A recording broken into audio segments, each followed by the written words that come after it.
gente fala de observabilidade, a gente sempre fala de três pilares: logs, métricas e trace. A pergunta é, será que a gente consegue usar esses mesmos pilares para a nossa observabilidade emocional?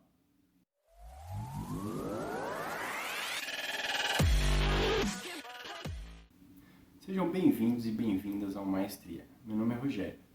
Esse canal aqui eu criei com o intuito de ajudar desenvolvedores e desenvolvedoras a crescerem na carreira, olhando não só para as habilidades técnicas, que são importantes, mas também olhando para as habilidades comportamentais, que eu acredito que vão fazer a diferença numa carreira de sucesso. O assunto de hoje é observabilidade emocional. Os três pilares que compõem a observabilidade normal de sistemas podem ser utilizados na nossa observabilidade emocional? Eu acredito que sim. Vamos passar por eles para a gente dar uma olhada. O primeiro pilar que a gente vai olhar são os logs. Qual que é a função de um log num sistema? A gente coloca o sistema em produção lá e ele é uma caixa preta. A gente não sabe o que está acontecendo nele. Então começam a entrar requisições, ele vai fazendo operações, vai dando respostas para o usuário, dando respostas para os outros sistemas, mas na prática a gente não sabe o que está acontecendo com ele. Então uma das coisas bem comuns quando você está falando de sistemas é você colocar logs que permitem você saber o que está acontecendo dentro do seu sistema. Então você loga operações de entrada, você loga outputs de saída, você loga informações, processos que estão sendo realizados para você entender se deu certo, se não deu certo, por onde a informação está passando. E esse mesmo conceito ele pode ser aplicado para o nosso emocional. Por exemplo, você aí no seu dia a dia, você sabe, no final do dia, você sabe dizer o que aconteceu no seu dia que foi bom, que foi ruim, o que você recebeu das outras pessoas que você gostou, que você não gostou, como foi o seu dia ontem, se o seu dia ontem ele foi bom, se o seu dia ontem foi ruim, se ele foi um dia super movimentado, se foi um dia que te deixou muito estressado. A ideia da gente usar esse pilar de log quando a gente está falando de inteligência emocional é exatamente isso. É fazer um caderno de anotações, por exemplo, ou sei lá, se você quiser colocar no Notion, ou até gravar vídeo mesmo. Mas a ideia é ter um registro de o que está acontecendo no seu dia, de o que está acontecendo nas suas emoções, para depois você poder olhar para essa informação e poder tirar insights disso. Então você consegue olhar, por exemplo, para o seu dia da semana passada e saber se você estava muito estressado, se você estava ansioso. De repente você consegue combinar isso com uma terapia, por exemplo. Você pode falar para sua terapeuta, falar, olha, semana passada eu estava muito ansioso e eu queria entender o motivo, eu tenho anotado aqui essas informações e tal, a gente pode passar por isso. Você pode fazer isso sozinho também, mas a ideia é você registrar essas informações para você tirar insights valiosos. Um exemplo de aplicação bem prática para esse registro de informações é o que a gente chama de diário de gratidão. Eu faço esse diário há algum tempo já e recentemente eu comecei a fazer isso de maneira pública no Instagram. Então todo dia no meu stories eu coloco lá 3 coisas que eu sou grato. E por que isso é muito legal? A gente como indivíduo, a gente tem muito uma característica forte de pegar as informações negativas e guardar elas, porque elas impactam a gente de uma maneira muito forte. E isso tem muito a ver com o nosso cérebro. Na pré-história, uma situação negativa ela podia ser a diferença entre a vida e a morte. Então, por exemplo, você ouvir o rugido de um leão e registrar isso, que opa, alguma coisa ruim está acontecendo, isso podia garantir a sua vida. Só que com o passar do tempo, com a evolução da humanidade e as tecnologias que a gente tem, isso se torna menos verdade. Não que uma buzina de um carro, por exemplo, não possa tirar sua vida, mas isso passa a ser menos impactante para coisas ruins que não necessariamente são risco de vida. Só que o nosso cérebro ele não evoluiu na mesma velocidade que as nossas tecnologias. Então o que acontece na prática é que as coisas ruins elas impactam a gente de uma maneira muito forte. Só que qual que é o problema disso? Quando a gente está falando de viver, nem sempre a gente precisa ficar olhando só para as coisas negativas.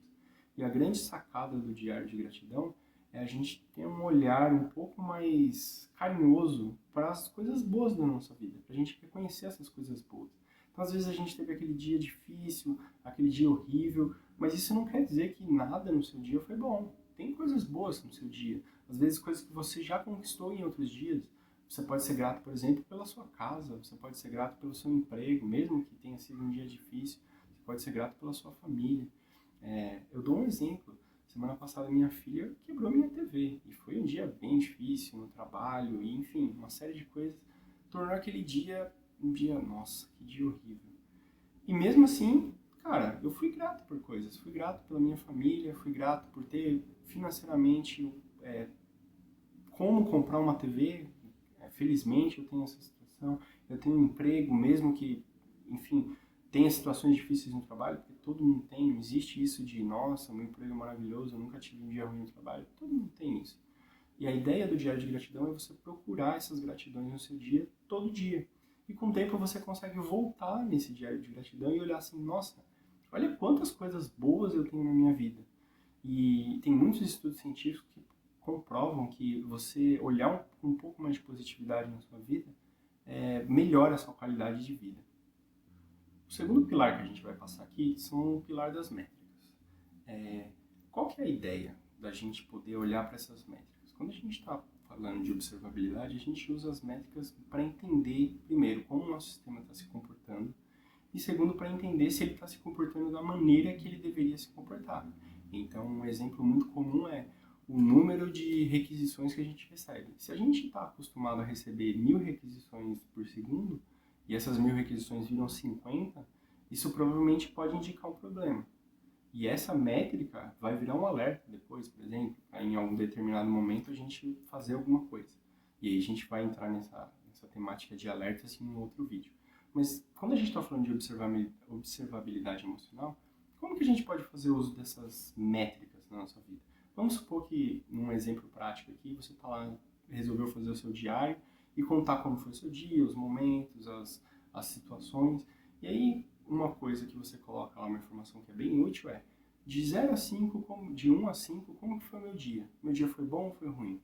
E aí, isso você anotando todo dia, com o passar da semana, com o passar dos meses, você consegue entender como estão sendo os seus dias. E você consegue entender se esse trabalho que você está fazendo de inteligência emocional está funcionando. Porque se você começa olhando para o seu diário lá e você percebe que na semana você teve, sei lá, 3 dias ruins, você consegue, com o passar das semanas, ir acompanhando se esses dias ruins eles estão melhorando ou eles estão piorando. Porque a ideia da gente trabalhar nossa inteligência emocional e nosso autoconhecimento é ter dias melhores, é ter uma qualidade de vida melhor, é se estressar menos, é ficar menos ansioso, enfim, é lidar melhor com nós mesmos. E se isso, lá, a métrica está te dizendo isso, que isso não está acontecendo porque você está tendo muitos dias ruins, você pode, por exemplo, se a ansiedade é uma coisa que te incomoda, você pode colocar lá uma métrica para acompanhar a sua ansiedade. Hoje, o dia, eu tive muita ansiedade ou pouca ansiedade? E com o tempo você consegue ir olhando para essa ansiedade, ela está aumentando ou está diminuindo? Então, você tem uma métrica para você poder acompanhar. E aí você tá, por exemplo, falou, eu estou muito ansioso, eu vou começar a fazer meditação. Beleza, a meditação está me ajudando? Porque muita gente fala, a meditação vai te ajudar, a meditação me ajudou a lidar com a minha ansiedade, mas sei lá, de repente para você não está funcionando. E aí você vai buscar um outro mecanismo para te ajudar com a ansiedade. Por exemplo, fazer uma terapia, pensar num trabalho diferente que te traga um pouco menos de ansiedade, ter menos tarefas no trabalho, enfim, você vai procurar mecanismos que a sua métrica vai te dizer, olha, isso aqui que você começou a fazer está te ajudando. É importante dizer que, como toda métrica em qualquer situação, ela depende muito de qual que é o seu objetivo. Não adianta medir as coisas apenas por medir. Isso não vai te ajudar em nada. Você precisa saber aonde você quer chegar. Então, por exemplo, o exemplo da ansiedade, eu quero diminuir minha ansiedade, eu quero me estressar menos, eu quero trabalhar menos horas por dia, enfim. E a métrica, ela vai te ajudar a entender se o que você está fazendo está te ajudando a ir na direção correta. É esse o papel da métrica aqui, te ajudar a entender se as ações que você está tomando naquela direção estão gerando algum resultado. O último pilar que a gente vai falar aqui é o trace. Quando a gente está falando de um sistema, a ideia do trace é você acompanhar uma operação de ponta a ponta. Então, por exemplo, o usuário solicitou para fazer login no seu sistema, você vai acompanhar desde o momento que o seu sistema recebeu a requisição com os parâmetros de entrada, se ele consultou no banco, quanto tempo ele demorou para consultar no banco, quais foram os caminhos que ele passou a nível de processo, e você vai entender como esse trace aqui, ele se comportou dentro do seu sistema. A ideia da caixa preta lá que a gente falou é, você vai abrir essa caixa preta e olhar lá dentro como que isso está acontecendo. Infelizmente, em 2020, ainda ninguém inventou um trace que a gente consegue colocar na nossa cabeça e no nosso emocional para a gente poder acompanhar exatamente como as coisas acontecem. Mas a gente consegue fazer algumas coisas usando a ideia por trás do tracing. Qual que é o ponto aqui? Imagina o seguinte, a ideia do tracing, e é onde ele é mais utilizado, é entender como aquela operação está impactando o seu sistema. Então, por exemplo, às vezes a gente tem uma requisição que está demorando um pouco mais, às vezes a gente tem um movimento, um algoritmo que está demorando um pouco mais para ser executado, ou que está gerando muito erro, ou enfim, está causando alguma coisa no sistema. E a gente faz uso do tracing para tentar olhar para aquilo, para aquela requisição, ou para aquele momento no espaço do tempo, e fazer uma análise de onde está demorando mais para responder, qual que é o componente que está sendo mais impactado, quais que são os passos que foram executados aqui nesse cenário. E fazendo uso das ferramentas que eu comentei anteriormente, de logs e de métricas, a gente pode tentar fazer algo parecido na nossa percepção de emocional. Então, você pode separar, por exemplo, um dia na semana para você poder olhar para o seu diário de emoções e olhar e falar assim, cara, eu estou percebendo que eu estou muito ansioso. Deixa eu olhar aqui o que está acontecendo aqui na minha semana para ver se eu posso fazer alguma coisa para diminuir essa ansiedade. Então, por exemplo, e aí a gente vai fazer uma conexão muito forte aqui com o autoconhecimento. Você sabe que você fica muito ansioso quando você tem que falar em público. Você pode olhar para sua semana e falar assim, cara, essa semana aqui eu fiquei muito ansioso porque na sexta-feira tinha um evento que eu tinha que falar em público. Então eu passei a semana toda mais ansioso, mais estressado com isso, porque eu sabia que na sexta-feira eu tinha que falar em público. E aí isso te traz a percepção de que você precisa trabalhar essa questão de ansiedade para falar em público, mas em um outro aspecto, trabalhar também como que você se desconecta desse evento no futuro, porque você ficar ansioso na hora, ficar ansioso no dia, é ok, não, né? A gente gera uma ansiedade na hora da gente fazer uma apresentação mesmo. Agora você passar uma semana, passar 15 dias, passar um mês ansioso com aquilo, é claramente algo que está te prejudicando. Então, quando você faz essa análise, você consegue ter ferramentas para olhar e falar assim, olha, aconteceu isso aqui, esse fato, essa situação aqui, esse momento, ou esse conjunto de situações, e eu quero fazer algo para mudar isso. Então eu vou investir mais em entender como que eu consigo tirar um pouco isso da minha mente, viver mais no presente, o tal do mindfulness, como é que eu consigo estar presente no meu dia a dia em vez de ficar pensando no futuro ou pensando no passado, como é que eu vou fazer para trabalhar o meu emocional para essa situação ou esse conjunto de situações não me afetar. E a grande vantagem de você olhar isso de tempos em tempos é que a gente sempre tem espaço para melhoria. Então você faz em conjunto com as métricas que você estipulou para o seu objetivo, você consegue olhar e falar assim, olha, a minha métrica aqui essa semana ela performou um pouco abaixo do que eu esperava.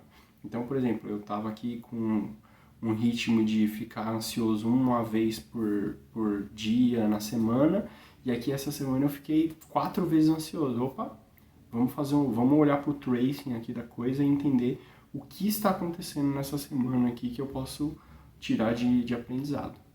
Isso vai te ajudar muito, tanto em crescer no autoconhecimento, como vai te ajudar muito a conseguir de maneira mais objetiva olhar para o que você precisa analisar. Então você não vai ficar perdido procurando, vou olhar minha semana aqui e tentar tirar um insight da minha cabeça, que é algo mágico vai surgir. Não, você vai estar direcionado. Você vai ter as suas métricas te dizendo o que está acontecendo, você vai poder pegar os seus logs para analisar e você vai conseguir fazer isso de maneira mais assertiva. Você olha para o que você está fazendo e tira o insight que você precisa. Estou mais ansioso, quais são os comportamentos que me geram ansiedade? Deixa eu ler a minha semana aqui e perceber nesse dia aqui o que eu fico desconfortável fazendo. Na segunda-feira teve aquele bate-papo com o time de CS que eu não fico muito confortável quando tem muitas pessoas desconhecidas na sala. Isso aqui é um gatilho. Na terça-feira, a gente teve aquela conferência online lá, e aí o pessoal começou a pedir para abrir o microfone e falar. Isso aí me deixou um pouco incomodado, porque eu não gosto muito disso. Na quarta aconteceu tal, na quinta. Você consegue olhar exatamente porque você está procurando. Você não vai simplesmente olhar para as coisas, para os fatos e tentar tirar alguma informação deles sem nenhum objetivo específico. Bom, nesse vídeo aqui a gente falou sobre os 3 pilares da observabilidade emocional. A gente falou sobre logs, métricas e tracing. A ideia dos logs é você escrever as suas emoções, os seus comportamentos, o que está acontecendo com você. A ideia das métricas é você metrificar os acontecimentos em prol do seu objetivo, para você entender se você está evoluindo no que você quer evoluir ou como esse comportamento na sua vida está mudando. E a ideia do tracing é você poder analisar essas métricas e esses logs para entender como você pode ter uma performance melhor, tanto lidando no ponto de vista de autoconhecimento, como lidando do ponto de vista emocional. Se vocês tiverem alguma dúvida, ou vocês quiserem puxar algum conhecimento específico desse assunto, deixa um comentário aí pra gente, que a gente vai fazer mais vídeos sobre isso. Muito obrigado por todo mundo que assistiu e até a próxima.